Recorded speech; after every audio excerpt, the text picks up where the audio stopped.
I ain't started yet. I haven't started yet.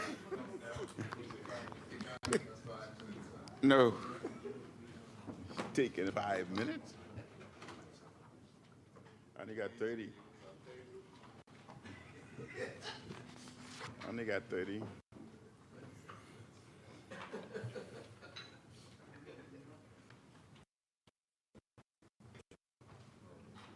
looking for my water.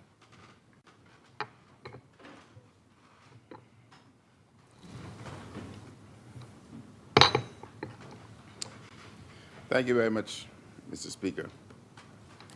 Mr. Deputy, I rise today during a troubling time for our country to offer my contribution to debate on this bill, the amendment bill, on behalf of the people of the constituency of Kalani. The first month of 2024 has been the most violent in Bahamian history. The most murders recorded in a month occurred in March 2022. And this month, we have had 19 murders, close to a record. And the problem with violence and killing has become so bad that our friend, the United States, had issued another crime warning. And this warning caused news around the world. The American newspapers picked it up, as did other papers around the world. The story of the crime crisis in the Bahamas, also on the evening news in the US. This has saddened and disturbed the Bahamian people. But I think our police force need to be commended in spite of the challenges for the excellent job they have been doing. A number of tour drivers are reporting that they are having difficulty getting passengers to go on tours beyond downtown Nassau because of the violent crime advisories. This is affecting retailers in other parts of New Providence. Our country's reputation is being harmed. People are being killed and robbed, and the Davis administration has no solution to this problem. Bahamians have been stunned by the breakdown of law and order to begin 2024. The Bahamas had crime crisis for years. It is mostly seen in New Providence, and the Davis administration said on the campaign trail that they had a plan to fix the crime. The governing party said multiple times during this term that they had a plan to address crime. And now, nearly halfway into their term, things have gotten considerably worse. The killers, business, undeterred by the policies of the New Day administration, they are killing people in business areas. They are killing people near schools. They are killing people day and night. Things have gotten so bad that the Prime Minister had to address the country in a national address. He offered what he said was a plan. You should recall that he previously offered a plan. Bahamians support good faith efforts to address crime. We all want, need, and deserve safer communities. Bahamians listened to the Prime Minister and truly hoped that he was going to lead the effort at something bold and something new. There was nothing bold or innovative in his speech. Instead, He responded mostly with slogans and talking points instead of a detailed plan.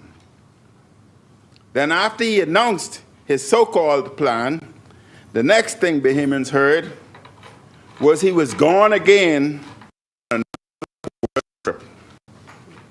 In the middle of one of the worst moments of violence and killing in our history, the Prime Minister skipped town for a conference in Africa. Imagine, Mr. Deputy, imagine a war being called and the top general then goes away from the battlefield. Send Bahamian troops to Haiti to help solve Haiti's crime and violence problems, but can't solve the crime problem here at home. Mr. Deputy, the Prime Minister has become an embarrassment to his own party. No PLP leader has been so negligent regarding his duties. The situation in New Providence is unreal, and the Bahamian people want order restored. They want a Prime Minister who will do his job and who will lead.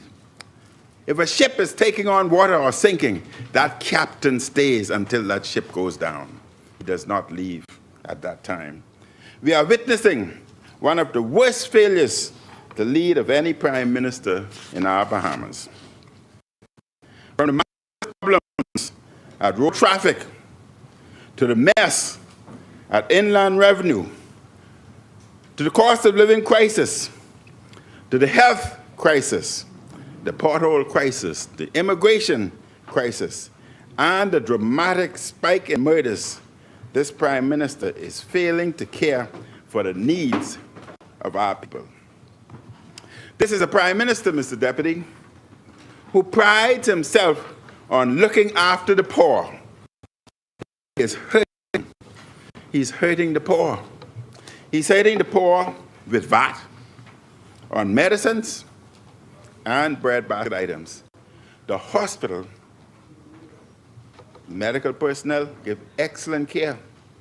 However, the hospital is short of medication. And in fact, at a time when there's inflation, the hospital is giving its patients prescription to obtain their medicine from the private sector because they have. He's hurting the poor as a result of increased taxation on the University of Bahamas via a new Amendment Bill 2023 without increasing the budget, resulting in a decrease of money available to run UB, which may result in students whom we've made education free for may now have to pay to make up the difference that the shortfall that UB will experience as a result of bad decisions. He's making it difficult for the poor by stopping the inner city economic empowerment zone, where the inner city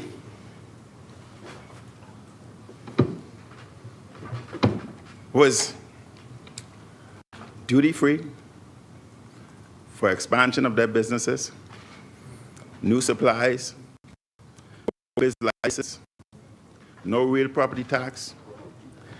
This Prime Minister, this government, had terminated those facilities as of the 1st of July 2023. No, you don't know. Exuma, you don't know. And as a result of that, members of the inner city in the business sector are laying off their staff because they've made provisions of extra money via the savings. Now, they must lay off staff. They cannot expand their businesses even though they've made provisions to do so. And they cannot start new businesses because the Prime Minister has taken away the benefits that were given for the inner city, but yet, when they were opposition, they used to bombard us every day. When are you going to add Angliston? When are you going to add St. Barnabas? When are you going to add the others? But the first thing they did was take it away. Don't take it away. So, shame. Shame. The Bahamian people know the Prime Minister is not doing his job. Mr. Speaker, Mr. Deputy, I've spoken to members of the inner city, and I've asked them, why don't you speak up? And almost every man said, because under this government, we are afraid we would be victimized. Is that how you want your people to think today? Be frightened of the government? The Deputy Prime Minister came to be a compassionate leader. A compassionate leader would not have left the country during this dark and difficult hour. Many Bahamians are asking, why is the Prime Minister always away? He likes to pretend he's working hard on these trips. But the people know better. They see the pictures. He was in Egypt, he saw his pictures of the pyramids. He was having a grand old time. Mr. Deputy, I have backup documents here that I can sign, that I will adopt at the end. Just the other day, we saw photos of him in Uganda feeding the chimpanzees. And while feeding the chimpanzees as a part of his sightseeing tour, he said, and I quote, "I want to commend the work done here by the Chimpanzee Trust for taking care of our closest cousins." No chimpanzees, my cousin. They're my cousin. They may be the Prime Minister's cousin, but those chimpanzees are not my cousin. He was having a good time game. Chimpanzees are short, I'm tall. He, as reported in the New Vision website. Honourable Member, the Chair recognizes the Honourable Member for Yamakro. Is painting a picture as if our Prime Minister is off on a joyride. First, he used the term that he skipped town. I think that was inappropriate. The Prime Minister, when he travels, is on official business in his capacity as Prime Minister. And, you know, he took offense when a good member from Jamaica the Belgium and the information there.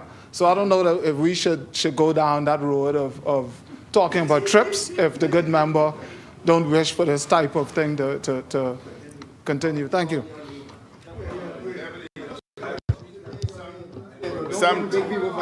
Sometimes when Mr. Deputy, the only thing I would say to the member for Yamakro is that sometimes when elephants are fighting, ants should step out.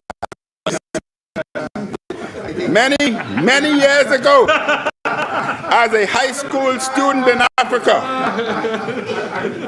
the Prime Minister said, many years ago, as a high school student in Africa, I studied about the great lake of Africa, Lake Victoria, and dreamed of seeing the lake. It was a great feeling sailing on this beautiful lake and reminiscing about what I studied so many years ago, end quote. So, the Prime Minister is busy indulging a boy's dream while we are experiencing a terrible crime crisis. He is busy sailing on a lake while people are struggling to put food on the table. Look at what he's done to the inner city. For God's sake, reenact the tax concession so that business can expand, recommence, and individuals who are being laid off can be re-employed.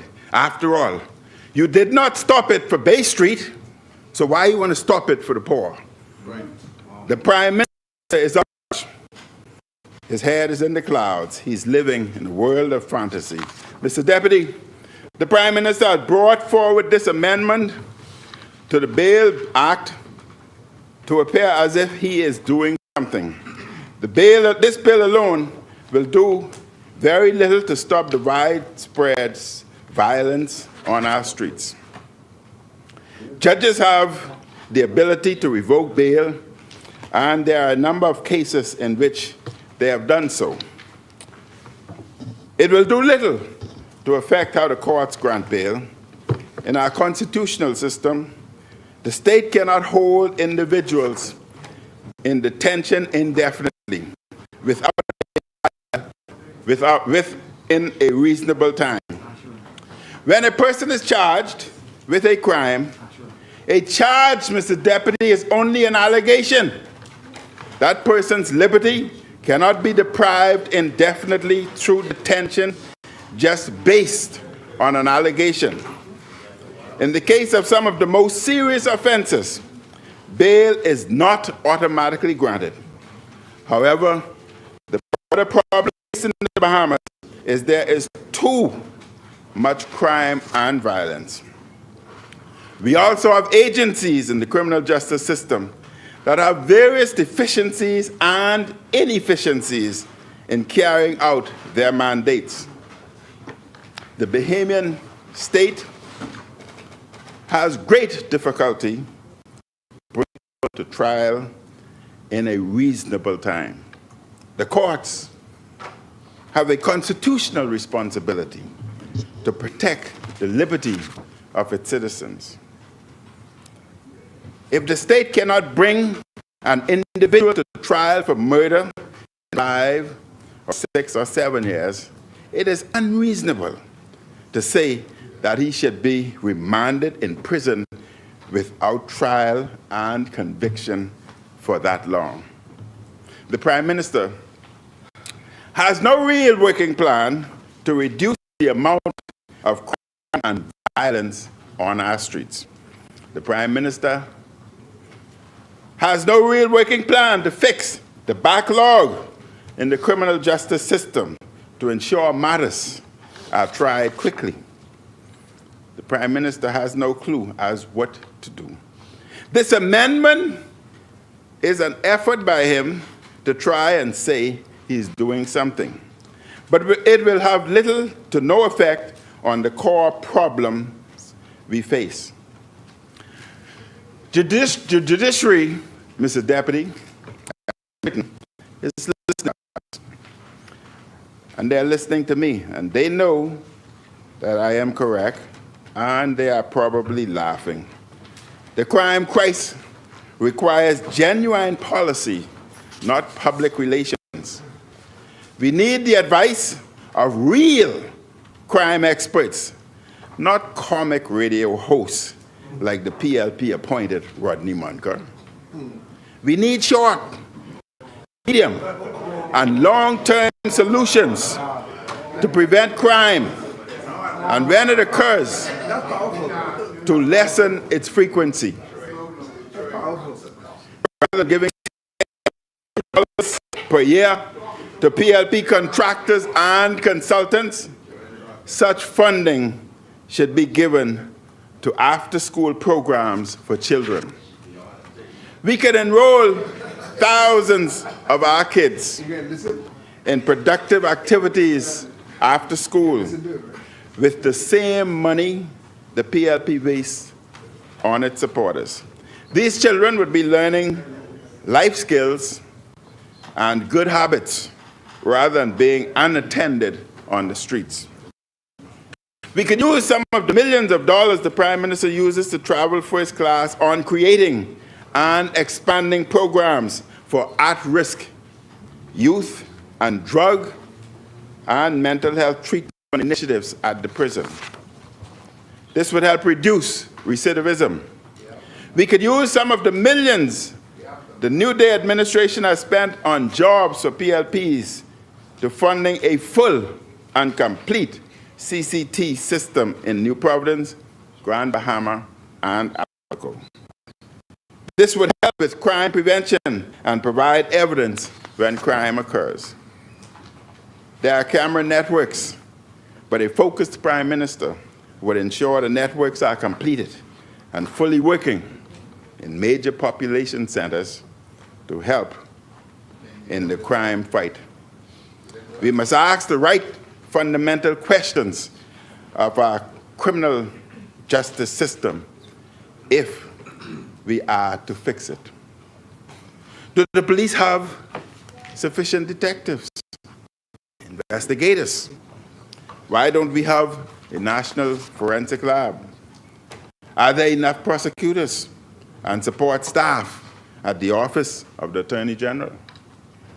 Are police charging too many people unnecessarily and clogging up the court system? Are there enough judges and support staff for them? Does the Department of Corrections have a proper rehabilitation system to meaningfully reduce recidivism? During my tenure as Prime Minister, we reduced recidivism from 20%, 21% in 2017 to 14.9% in 2020. These are some of the questions that need to be answered for there to be proper policy created to respond to this crime crisis. I'm happy to hear the Prime Minister just yesterday stating that they need to deal with the company that is dealing with the ankle bracelet. I brought this point up too, that criminals were taking off the ankle bracelet and leaving it in their homes while they are out doing whatever they wanted to do. I wanted to bring forth a particular example, but I couldn't because that would have interfered with investigation. But Mr. Speaker, when the ICD had contract for the bracelet, it had all the amenities, cell phone attached bracelet, and individuals were warned in an appropriate manner. But the company today, they are admitting indirectly that the company cannot manage it properly. And one needs to look how many individuals may have died or suffered some form of criminal insult during that 2 months that criminals were flowing about freely, leaving their bracelet home. Mr. Deputy, we also need the right person. This is your time. We need the right person as Minister of National Security. The current minister has failed dramatically. The advice and policies of the Minister of National Security are not working. I know you're trying hard. It is time for the Minister of National Security to step down. If he does not, he should be relieved of his portfolio and placed somewhere else. It is time for the Prime Minister to appoint to that post someone who can lead an aggressive anti-crime agenda. Aggressive. You're an aggressive man. Not the aunt. The Bill Act amendment will not do much.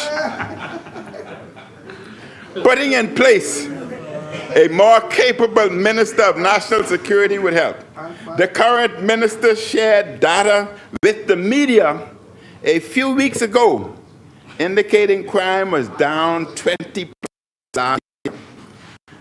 This came at a time. The chair recognizes the honourable member for Fort Charlotte. With extreme reluctance, because I didn't want to interrupt the honourable member. But this is the second time that this honourable member has referred to the honourable member of Yamacraw as an aunt. Now, the thing is this. Okay. I invite you, honourable member. Thank you, honourable member. Enough to see that he's bigger than an aunt. I take it back. Honourable member, are you going to withdraw? I withdraw. I withdraw. But, Mr. Deputy, this came at a time when the killers were leaving body after body on our streets. Assassinations were happening here, there, and everywhere, leaving Bahamians stunned. The minister has been unable to address the crisis in New Providence. The Bahamian people have no confidence in his leadership in the crime fight.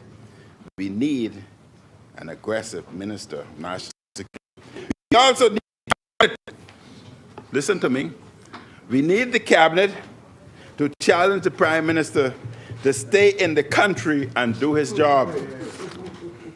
His running away or leaving from the pressures of his work is negligent. Mr. Deputy, there's another area that the New Day administration must address when it comes to law and order. Fixing it would do more than this Bail Amendment Act.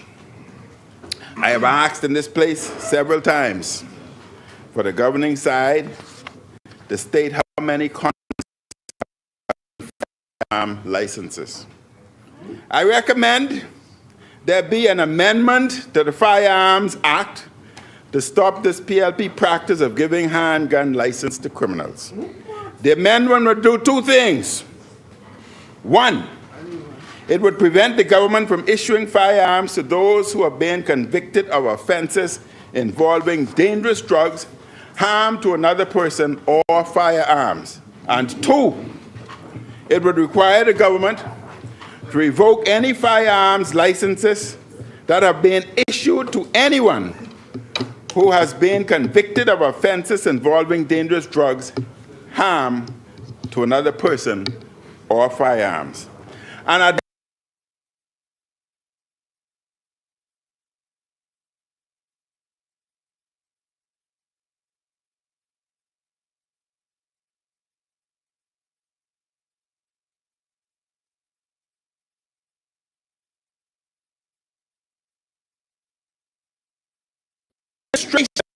Deputy, that is serious about crime would not give licensed guns to criminals. We must address this now. The PLP has done wrong with this slack and irresponsible handgun policy. I support allowing law-abiding citizens, especially frontline business owners who are vulnerable, getting handgun license once they are trained. However, I am against the new policy of giving handgun licenses to people with criminal convictions. This is wrong and it is dangerous. I also recommend the police take down all privately owned cameras off the light poles and replace them with police-monitored cameras. Not all, but many of those cameras on light poles have been erected by dealers. The cameras give them advance warning of when the police are coming. So take them down and let the police put their cameras up. That way, the police will know right away who the people are who come to these drug dealers, even if the visitors are political. Mr. Deputy,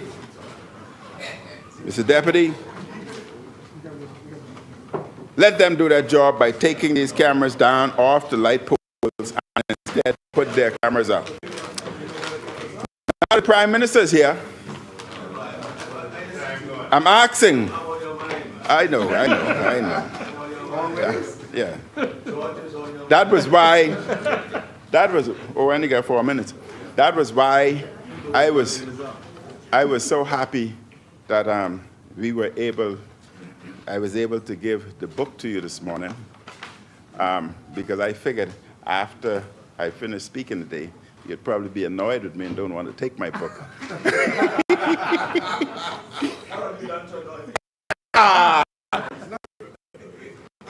That's love, PM, that's love.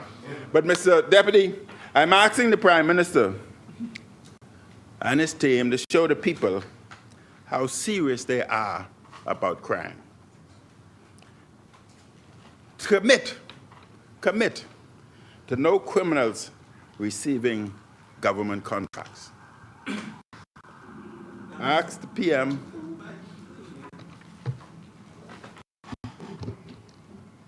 The chair recognizes the honourable member for Kel Island, Rumpke and St. I have a question on this topic that you raised about the award of contracts to what you call criminals. I'm asking No. Huh? No, I ain't talking about cameras here. That's not an issue. You said that stop awarding contracts to criminals, government. Is that what did you say that? Commit to not. Yes. All right. That means we should not give contracts to criminals. Is that what you're saying? Might I ask you a question? Right, my experience has been vast. That's why the initiatives started that you all sort of abuse a bit by giving these contracts. That was designed for the very purpose for persons who were on bail, right, to be able to at least put food on their table, take care of their children until the case was over. I could tell you several experiences I would have had. Meeting men who were on bail 4 and 5 years over the hill. And I'm asking them, what you doing? What they say to me? I say, well, brave. Some call me brave, some call me daddy. They said, look, he said, that's the street language, you see. They said, I got a job. I had a construction job on Paradise Island. The employer, someone whispered to the employer, do you know who that is working for you? What happened? The fella, next week or so, he ain't get the job no more. And this continued to happen. They are unemployable in mainstream employment space. So I said, well, what happened? I say, brave, if I can't get meaningful job, if I can't work, how you expect me to survive? What do you think I can do to be able to put food on the table? What do you think I can do to be able to pay my children's school fees or pay my light bill or pay my rent bill?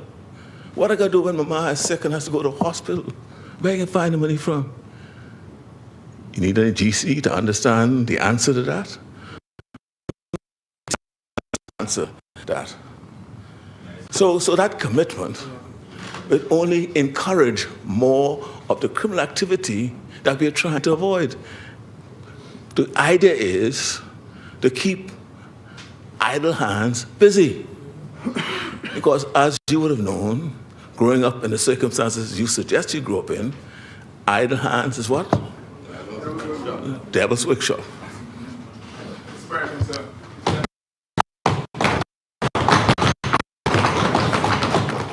Mr. Deputy, the Prime Minister knows we're talking about apples versus grapes. Two different things altogether. Prime Minister knows that I am referring to large contracts, and I don't want to call any names because I may endanger myself and my family. But what I would say, he knows I'm talking about Abaco, he knows I'm talking about Bosine Town, he knows I'm talking about individuals who was extradited from Dominican Republic, and he knows I'm talking about individuals that serve time, but I can go on and on. He knows what I'm talking about. I am not talking about the little man, all right, the individual who still has a record that should have been expunged, and as a result, he has difficulty obtaining a job. I'm not talking about that. He knows exactly what I'm talking about, but I cannot go in any more detail because my life would be in. Mr. Deputy, the new year began with an explosive wave of violence and crime. What was the Prime Minister's response? A non-plan filled with slogans and more of the same, after which he rushed out of town to go sightseeing Uganda. The economy is not his priority. Crime is not his priority. Health is not his priority. Meanwhile, Bahamians are getting frustrated. The New Day administration caused the highest BPL bills in history by not continuing the FNM policy. People can't get licenses, license plates. There are potholes all over the streets. The Prime Minister's failure to govern is now the country's latest crisis. Thank you, Mr. Deputy. Thank you, Honourable Member. As many